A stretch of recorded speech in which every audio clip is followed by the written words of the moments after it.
Ulrika is a former scientist turned author, intuitive spiritual life coach, Reiki master, and galactic astrologer.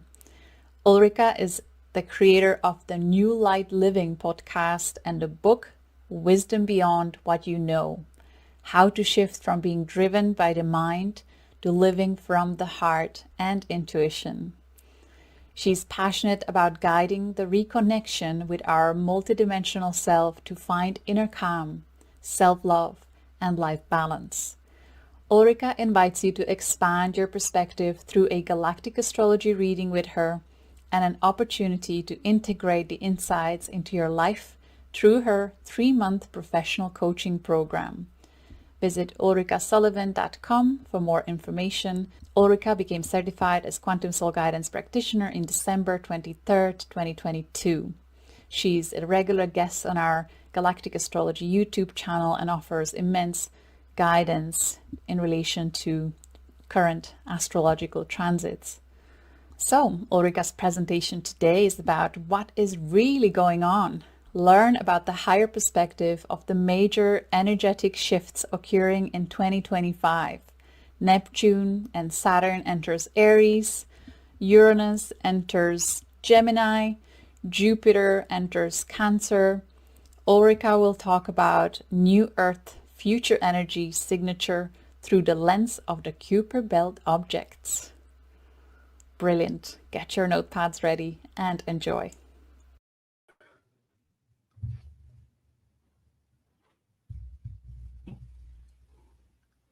Hello, everyone. I hope you can hear me. I'm Ulrika Sullivan. I'm an intuitive spiritual life coach and a galactic astrologer, and many of you are familiar with galactic astrology now. I'm blown away with everyone's presentations so far. I'm just like, wow. So I'm so happy that you are here, that you tuned in to this presentation. And a little bit about me first before we dive into this exciting topic. I'm Swedish. I am currently located outside Boston on the east coast of United States. I have made a major shift in my life, and what you see here today is not who I was 10 years ago. I am a former scientist. I started my career in corporate. Sometimes it was the ultimate success, at least in the traditional way. So had all the different perks and corporate benefits, but I was not fulfilled inside. And that's, I truly believe that the universe really directed me to Ulrika. There is more. There is more for you in life. So about 10 years ago, I started to feel that now it's time to seek myself, who I really was. And so if you imagine this bridge to walk the past 10 years, I made a complete shift from being a scientist, very logical, very driven through my mind, to an intuitive that is working with the unseen every day and working with our soul, working with integrating spirit to earth and through beautiful, beautiful clients that I work with. And this is really a shift from, let's say, pharmaceutical science to holistic healing. So this is who I am today. I am a passionate galactic astrologer. I'm discovering new parts of myself and parts of my clients. That's my passion, to bring our fractals into whole and integrate it in the life we have here. Because galactic astrology, our quantum soul journey, is vast, but we're here now on this earth. So I'm passionate about that. So that's a little bit about me. So if this presentation is a gift to a little look into the future, because we know that 2025 is a significant year energetically. with major shifts. And I'm going to take you on a little journey here to I'm going to take you on a little journey. I hope you can see me. I got an error message here. I'm going to take you on a little journey through the lens of the Kuiper belt. But first, before we move into this topic, I'd like to highlight my free gift that you're receiving from me today. And you can screenshot this screen on the calendar here. This is a Galactic Alignments reference guide, and it actually includes also, I've added just recently, the Kuiper belt objects, and it's going to give you the placements for the Kuiper belts and all the major fixed stars, celestial bodies, and galactic points that we're working with in our galactic astrology practice. So and you can see that on the screen here. You can actually take down the presentation because I will run it from my end. So if you can bring me back on the big screen, but thank you for showing the slide. I appreciate it. So you will share screen, will you? Or yeah. Yep. Oh, okay. All right, perfect. We can hear you and see you perfectly. So awesome. Nice. Thank you. No, I just wanted to say a couple of things before we go into the slides, because it's as I mentioned, 2025 is a major year in terms of shifts. And we have heard previously that from other speakers that we have already had Pluto's ingress to Aquarius on November 19th in 2024. And I am going to touch on that as well, because this presentation is we're going to go behind the scenes in terms of what's really going on and look at both Pluto's ingress to Aquarius. We're going to look at Neptune and Saturn's ingress to Aries. We're going to take a look at Jupiter's ingress to Cancer, and lastly, Uranus ingress to Gemini. And really, we're going to take a little look in behind the scenes and look at the higher expression of these shifts through the lens of the Kuiper belt objects. And why is this so exciting, I feel, to talk about?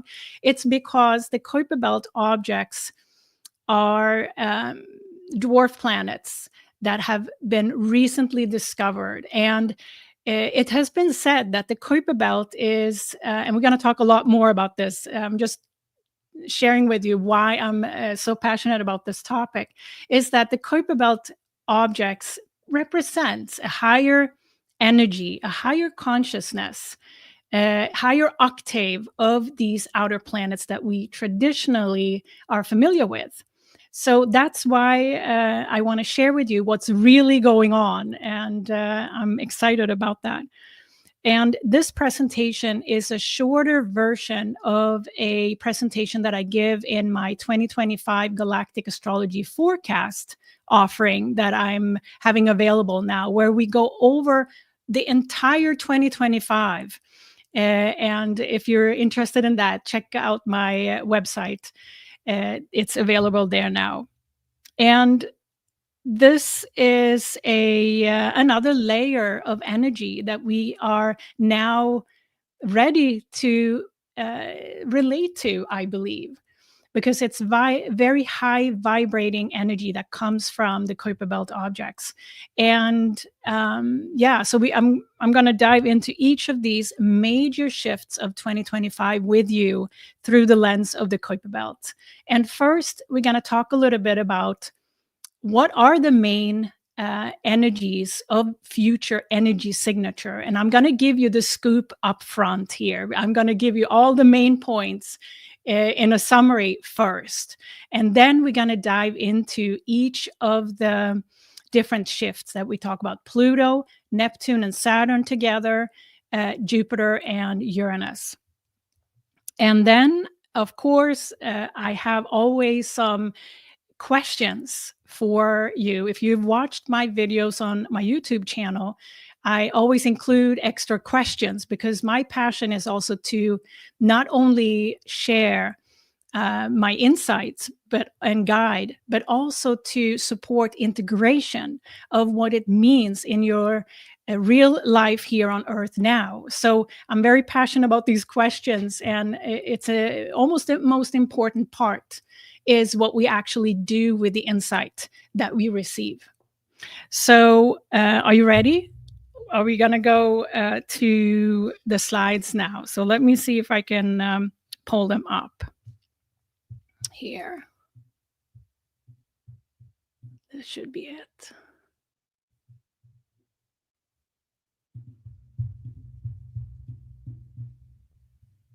Okay.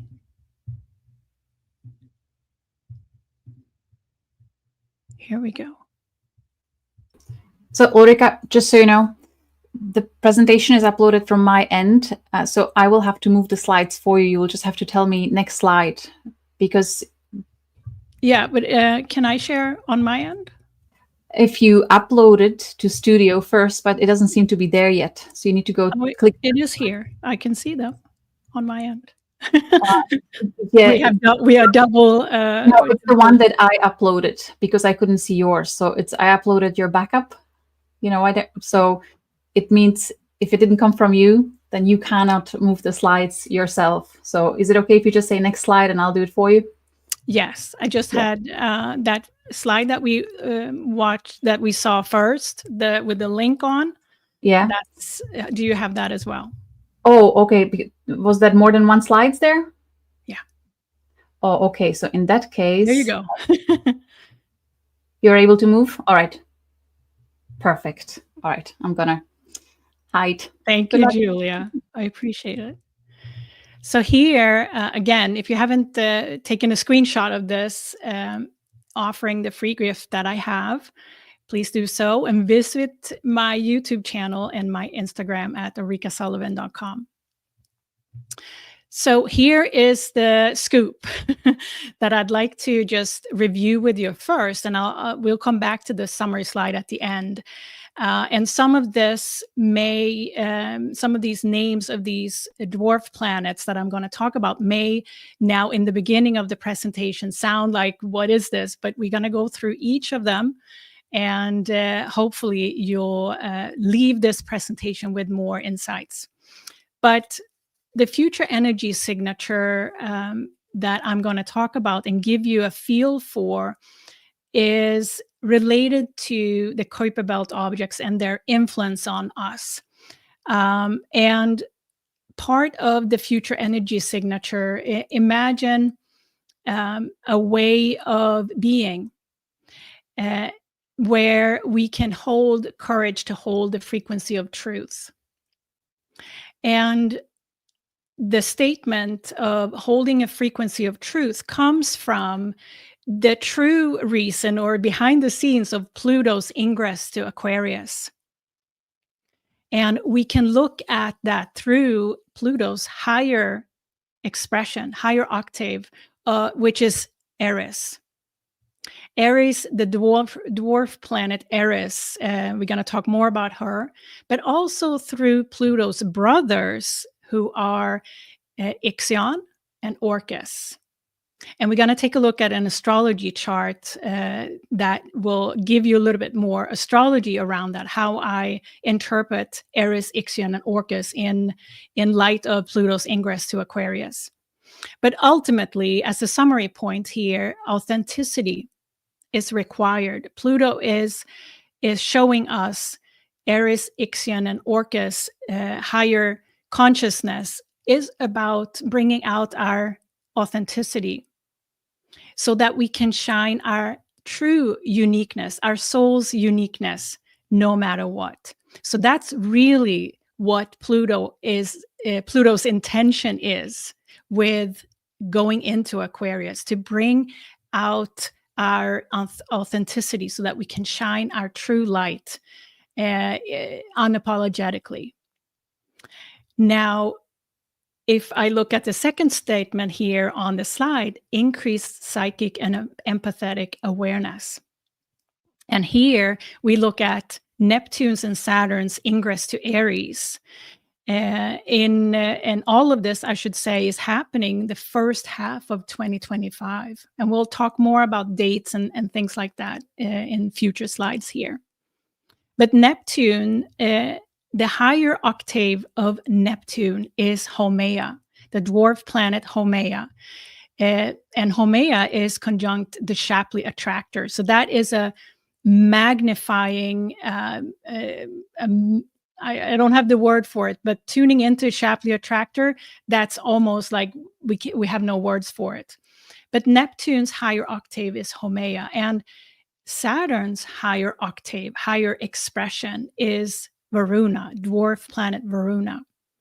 And those two together show us that really the intention with Neptune's and Saturn's ingress to Aries is that we are moving towards self-mastery and what I call inner transparency, where we can live a life where we are the same on the inside and bringing that out completely. There's just a flow naturally between who we truly are and what we express and do in the world. And I understand that this is, some statements that are my own kind of interpretations of the energies. But Neptune's and Saturn's ingress to Aries is helping us, is supporting us to increase our psychic and empathetic abilities and the awareness around that gift, if you will. The third statement here, beginning a new view on Earth society. This is super exciting because Jupiter's journey into Gemini, inside Gemini and Cancer, part of Jupiter's journey in 2025 is to wrap up his journey in Gemini, but also to enter Cancer. And Jupiter's higher expression is Quaoar, and Quaoar is currently also connected with the Lyra constellation through the fixed star Alatfar. So we're going to talk a lot more about that. But basically, the summary statement of that is to receive a new meaning and participation in society based on a frequency of equality. And we're going to talk about Quaoar's qualities in a second here. And that is Jupiter's real intention by going into Cancer in June. Now, the last statement here that I have is galactic partnerships. And we've heard a lot about that from previous speakers today, about how we are having an opportunity to collaborate with our spirit team, our galactic family. And this is really happening through Uranus ingress to Gemini later this year. And Uranus higher expression is Makemake. And this is also a co-creation with cosmic consciousness that Uranus is inviting us to. So if you take these four statements, and we're going to go on a little journey here on a couple of slides with astrology to look at how this is coming about. So first, I want to show you, for those who are not familiar with the Kuiper belt, here is a slide. The top image there is our solar system. And you can see here, first I put a little arrow there to Earth. And it's, Mercury, Venus, Earth, Mars. And then we have the asteroid belt and then Jupiter. So Earth is very much closer to the sun than even the asteroid belt. It's not the asteroid belt that we are going to talk about today. In the asteroid belt that is between Mars and Jupiter's orbit, we can see asteroids such as Vesta, such as Hygeia, or even, I would say Vesta is a good representative of the asteroid belt asteroids. what we're going to talk about today is the Kuiper belt, which is way out there. It's called trans-Neptunian objects. And you can see Pluto was once considered not a planet, but a dwarf planet. But Pluto, we're very familiar with. So beyond Pluto lies the Kuiper belt and Eris. You can see in that pink rectangle there. That's what we're going to talk about today.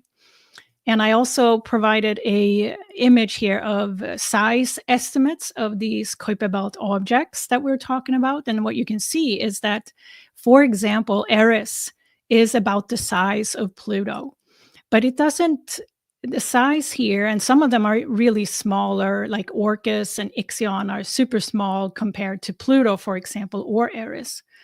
Sedna we have there as well. But the size of the dwarf planet, in my opinion, is not really an indicator for the level of influence on us.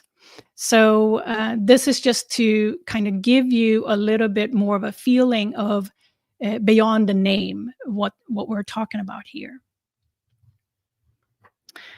I should also say that Pluto was discovered in 1930.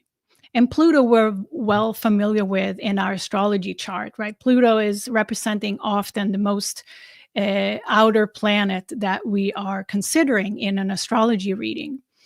But this is further out than that. And Pluto was discovered in 1930.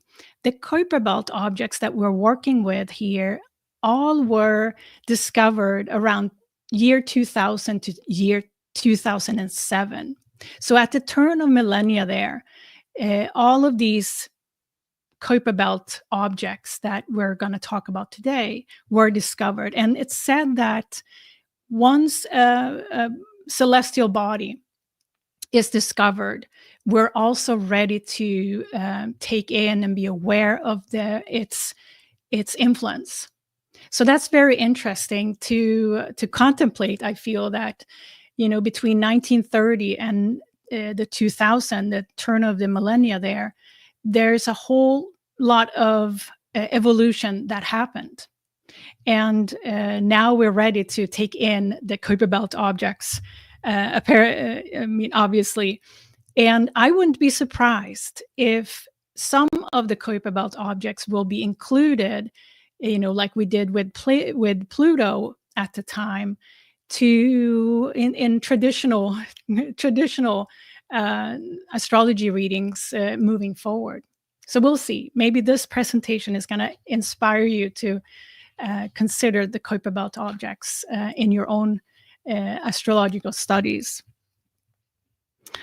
So let's now take a look at. Let's take a look here.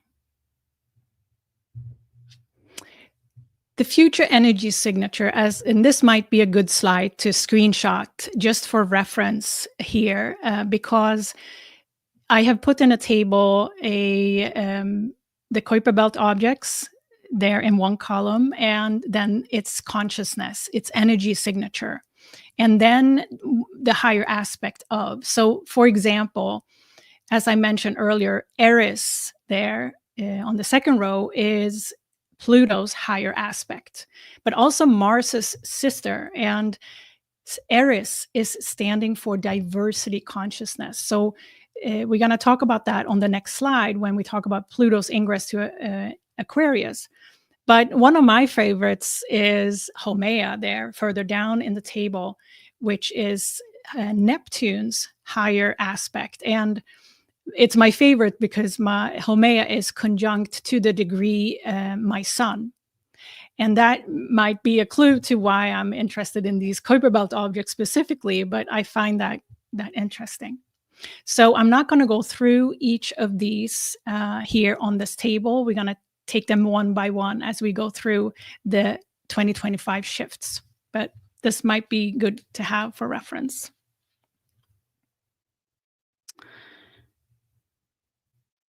Yeah. So here we are. So I will now have 4 slides where we're going to discuss these major shifts in 2025. And I chose to include Pluto's ingress to Aquarius that already happened on November 19 last year. But I feel that this is just so exciting to kind of research a little bit. What's the impact on us, and what's the higher intention by Pluto? And this ingress to Aquarius, as you can see there in the blue, and I should also say that this chart is cast for Boston, Massachusetts, because that's where I'm located. And it's also for January 1st, 2025. And we are going to take a look at January 1st, 2025. And it just happens because it was the first day of the year. But Orcus, Ixion, all of these Kuiper belt objects maybe move 1 to 2 degrees per year, very similar orbit in terms of time as Pluto. Pluto has a orbit time of 248 years. And so these Kuiper belt objects in general have an orbit of 250 to 550 years.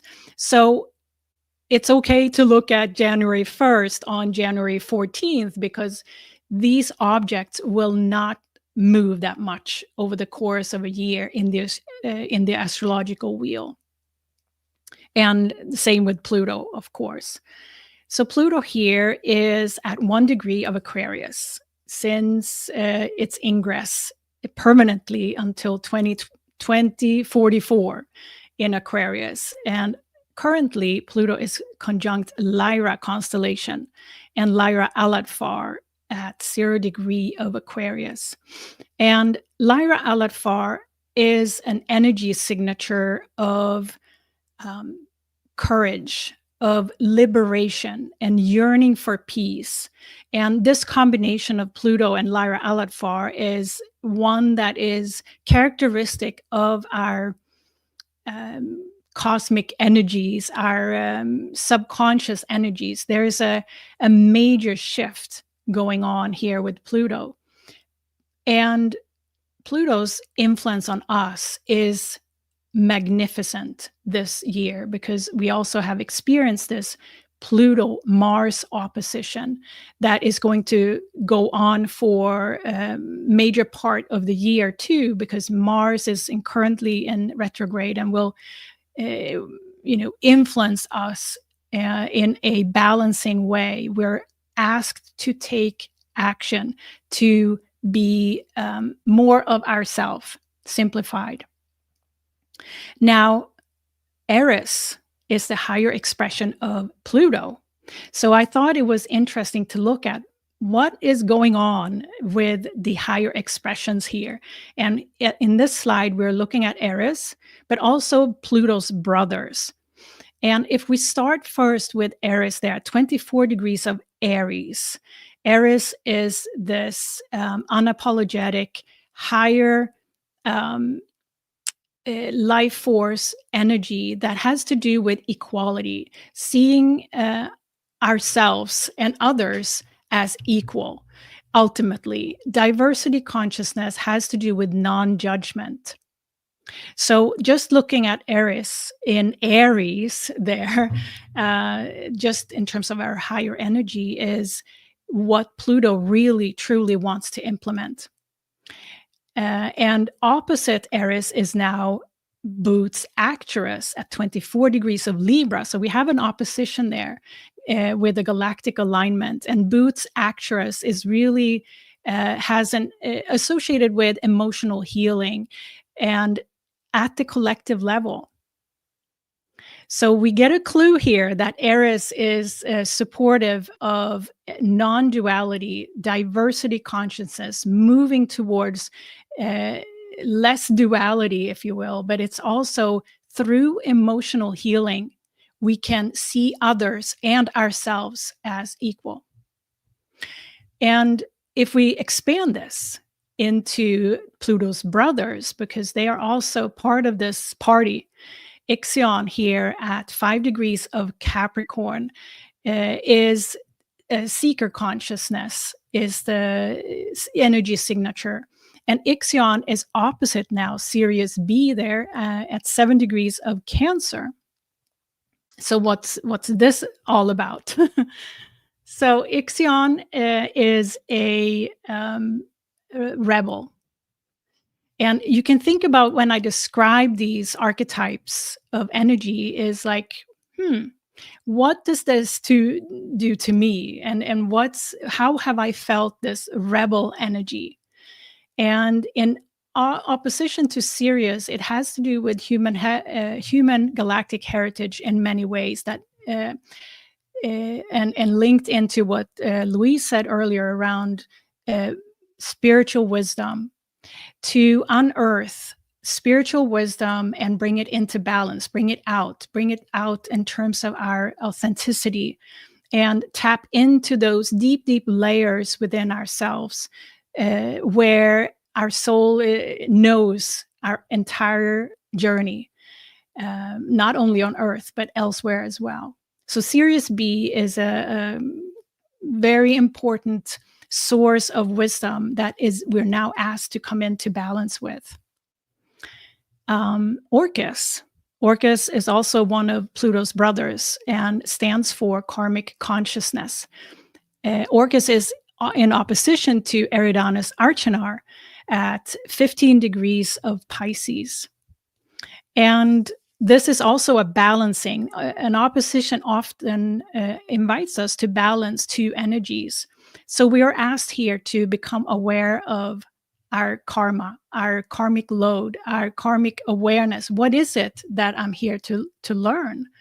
And Eridanus Arcanar, and so happens that Saturn is currently there as well, around 15 degrees of Pisces, and have been there for a while. Eridanus Arcanar is associated with spiritual expansion. So here we are, if we're putting all of this together, we are asked to bring forth our authenticity, heal emotionally through becoming aware of our karmic load, our lessons, and coming into balance with the wisdom that we're bringing, but also expand in this. It's an expansion that Pluto ultimately is having as an intention going into Aquarius. I know this was kind of complex, but listen to the words more so than the astrology here, because it's a combination of archetypal energies that we're after, and ultimately it is to be able to hold the frequency of truth and have the courage to do so, that Pluto is inviting us to do. We're going to take a look at Neptune and Saturn here. And Neptune is going to go into Aries on March 30th, 2025. And Saturn is going into Aries on May 24th. So that gives you a perspective of these shifts. And what's so powerful about these, and I chose to kind of bake them together, is that this will happen within a few months, right? But they will be conjunct also in Aries at 0 degree, along with the North Node. So like it's a wow type of energy. This is also very interesting to look at the higher expression of this shift. And if we look at Neptune first, the higher expression of Neptune is Haumea. And Haumea is at 3 degrees of Scorpio now, conjunct the Shapley attractor. It's like, wow. Haumea is associated with energy around integration between spirit and earth, all the elements, and how we can holistically work with our earth, but also the cosmos, and integrate that. So it has a very indigenous energy to it. And I've placed a little image there of Haumea for you to tune into, because sometimes that helps with an image. And we often can identify this archetypal energy also through not only words, but also images. And this is amplified by Shapley attractor to a multidimensional energy. If we look at this shift, so Neptune is still in Pisces until March 30th. So here we have a sign to sign trine. So right now, Haumea, a sign to sign trine, I mean between Scorpio where Haumea is and where Neptune is in Pisces. That's a trine between two water signs. So right now, Haumea is working very intensely with Neptune in partnership to increase our psychic abilities, to help us connect with cosmos, that water, right? The intuition. It's a water sign and a type of energy. But if we think about this until March, and then after March, when Neptune goes into Aries, Varuna will take over, because Varuna up there in Leo at 9 degrees is in a fire sign. And Varuna is the higher expression of Saturn. So Saturn and Varuna are currently not as connected sign to sign, but when Saturn goes into Aries in May, Varuna will be very active with both Neptune and Saturn together. And Varuna is associated with energy around sovereignty, self-sovereignty. Like the image that I put here for Varuna, as you can see, is like when we put our crown on our own head. And this is a very strong energy signature of that shift when Neptune and Saturn goes into Aries. It's all about our own sovereignty. It's going to be a highlight on how we are showing up authentically, how we allow ourselves to bring out our gifts and talents. And Varuna will be in a fire to fire sign trine with Neptune and Saturn once they go into Aries in the second half of the year. This is super interesting to me, at least, to look at how Varuna and Haumea are truly giving us clues as to this monumental shift that is happening. And since the North Node, you can see there, I've circled the North Node a little bit there within the blue circle. This is the direction forward. It is it's showing us the way. Let's move on. I'm just going to see my time is. There we go. Quaoar and Jupiter. Jupiter has a journey to expand us. Jupiter there at 13 degrees of Gemini currently. Gemini is the territory of the Orion constellation, at least the second and third decans of the later degrees of Gemini. And into Cancer, we also see Sirius B. So Jupiter is going to travel from 11 degrees of Gemini to 26 degrees of Cancer in 2025. Jupiter is currently in retrograde. So if we take a look at Jupiter's higher expression, it's Quaoar. And Quaoar is this lovely, free-spirited energy, consciousness of spirit that Jupiter is helping us to expand into. And in relation to our human galactic heritage in the Orion constellation, soul journeys that many of us have had in soul incarnations in the Orion constellation, and also in Sirius B and A. So this is a call to connect with our spirit consciousness and expand. Quaoar is currently in Capricorn. Quaoar is asking us to strengthen our spiritual practice. Quaoar is part of this we taught Ursula had a beautiful presentation around art and creativity. This and we can add song and dance to that. This is spiritual practice in many ways have been said to we don't have to sit on a mountain in meditation for a week to seek our spirit consciousness and connect to it.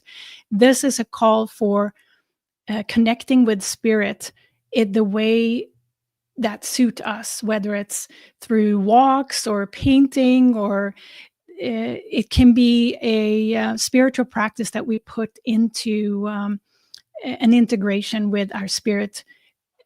Jupiter is here to expand us into our intuitive world, our psychic and empathic awareness further. So that's how I interpret Jupiter's intention here by traveling between late degrees of Gemini and into Cancer in 2025. And I'm going to speed it up a little bit here. Last one. This is Uranus ingress to Gemini in July 7th, on July 7th. And I should also say that Jupiter's ingress to Cancer is on June 9th. So everything is happening really the first 6 months of 2025. Now, Uranus' higher expression is Makemake. Makemake is a dwarf planet that has to do with systems consciousness. And if you notice in this chart, Makemake is opposite another Kuiper belt object, Salacia there. And we also take a look at Uranus there at 23 degrees of Taurus currently, very close to another dwarf planet in the Kuiper belt, Sedna. This is a super interesting happening that's happened when Uranus conjunct Sedna at 0 degree of Gemini, because at 0 degree of Gemini, we have this Pleiades star cluster. And so if we look at Uranus ingress to Gemini through the lens of the Kuiper belt, Makemake is here to help us create a system for our relationship with cosmos. And ultimately, Uranus is here to help us connect with our galactic families, a new way of collaborating. And I love that we had such beautiful examples of co-creation with cosmos earlier today, because this is really the intention of Uranus ingress to Gemini, to connect us with our galactic family and form partnerships. And this, and I'm not, this is a new way of relating. This is a new way of relating to ourselves as multidimensional beings. And I also want to mention Makemake opposite Salacia here, and I've included some images for you to tune into. Salacia at the bottom right corner there is the energy around higher love. It's the Mars-Venus union, basically, that type of masculine-feminine energy balance that Salacia stands for. Makemake is also bringing in ancient wisdom. It's a very much ritual, put our spirituality in a system, if you will, for application and integration on our physical plane here on Earth. And Sedna is that integration with water, the integration with intuition, I would say too, how we are going within to co-create, to channel, to bring forth messages from cosmos and our galactic family to co-create. This is Sedna's ultimate mission here to help us with. And at 0 degree of Gemini, it's likely most of us have support from the Pleiades and our soul families there at the time, and especially in July when Uranus goes into Gemini there on July 7th. So I hope this this gives you kind of a little bit of a feel for this higher expression, the future energy signature. The last few minutes here, I'm going to ask you a couple of questions, because one of my passions is to make this real. It's not necessarily so that we know all these things, but what do we do with it? So my first question to you is, how can you courageously practice inner transparency in relationships? And what I mean with that is, inner transparency is when we feel secure enough to bring out who we truly are, the authentic self, but also in relationships. And this is the ultimate higher expression of Pluto's ingress to Aquarius. The relationships, the networks, the groups, we are the same person in any environment that we move into or move with. And so that's a question. How can you courageously practice inner transparency in relationships? The second question is, how can you strengthen trust in your inner truth? So Neptune's and Saturn's ingress to Aries is very much about self-mastery. And it's how we are coming to a place where we can hear our inner truth and follow that, as opposed to many influences that we may get from our external world. The next question is, what is your creative self-expression? So this is all about Quaoar and song and dance, and how we are expressing ourselves creatively, tapping into the creative part of ourselves, which is also the life force. And the fourth question is, how can you start and strengthen your spiritual practice? This is the Uranus intention to help us put our cosmic relationships into a life here on Earth. And lastly, how can you start and or strengthen, for those of you who have a spiritual practice, either start or strengthen the one you have, your co-creation together with your spirit team. Often we believe that we are alone, and I know Ursula alluded so beautifully earlier about we are not alone. What I'm talking about here is our evolution will bring us into a co-creation with our soul family, wherever it is. And that's something we may sit here number of years from now saying, well, like, this is mainstream. Everyone is co-creating with the unseen. So this is just a couple of questions for you to contemplate in light of the future energy signature through the lens of the Kuiper belt. And here is the free gift again. If you want to screenshot that, I invite you to get my Galactic Alignments reference guide and visit me on YouTube and Instagram. And let's see here if we have a little bit time left. I'm going to go back to the summary slide we started with. So I would love to take some questions here.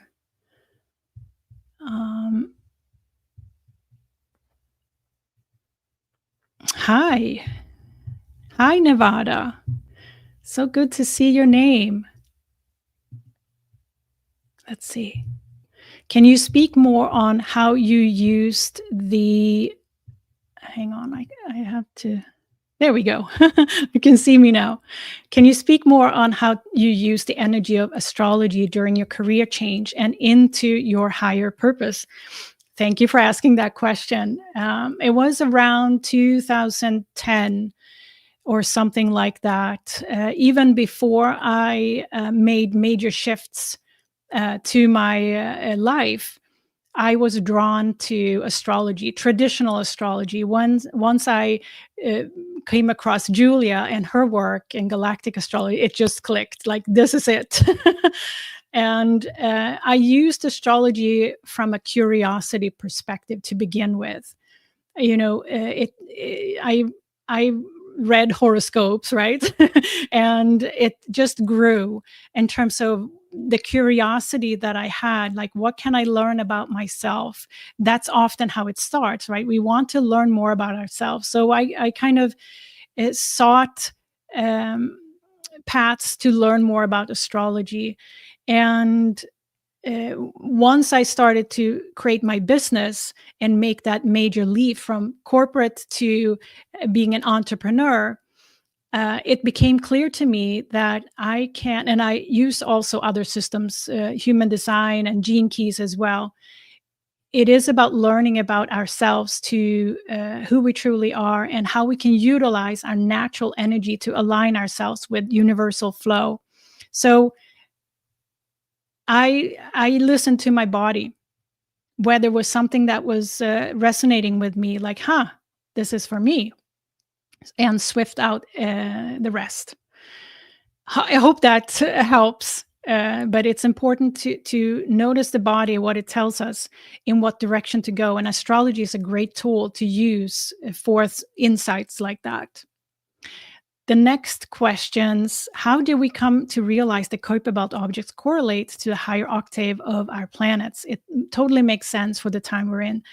And forgive me, I should credit Alan Clay's beautiful work and his new book, New Stars for a New Era. He has been describing, and that's not the only source, but part of what really speaks to me is his work, Alan Clay, and I recommend his book, New Stars for a New Era. The Kuiper belt objects are fairly new, right? The turn of the awareness around the Kuiper belt objects is fairly new, since the turn of the millennia. So it's about the 25-year body of work that I have been kind of working with and researching. But I would say Alan Clay's work is making it simple, easy to pick up and relate to. So I really love his work, and I thank you for asking that question. That was absolutely brilliant, Ulrika. Thank you so much for your wisdom, making it practical. There are actually many questions, amazing questions there for you in the chat, but the time is up and we have our next speaker lined up. So I invite you to stay behind and see if you can answer some of them, or we can even keep a record of them and maybe you can address them on your YouTube channel if you feel like it, but hopefully you'll be able to answer in writing. I will stay behind and I will capture them all, and maybe I'll do a video and post on my YouTube channel with the answers if there's interest for me to explore some of that. Thank you so much. If you can put me in the back, and I pleasure, and we'll be back shortly with after a countdown. All right, thank you.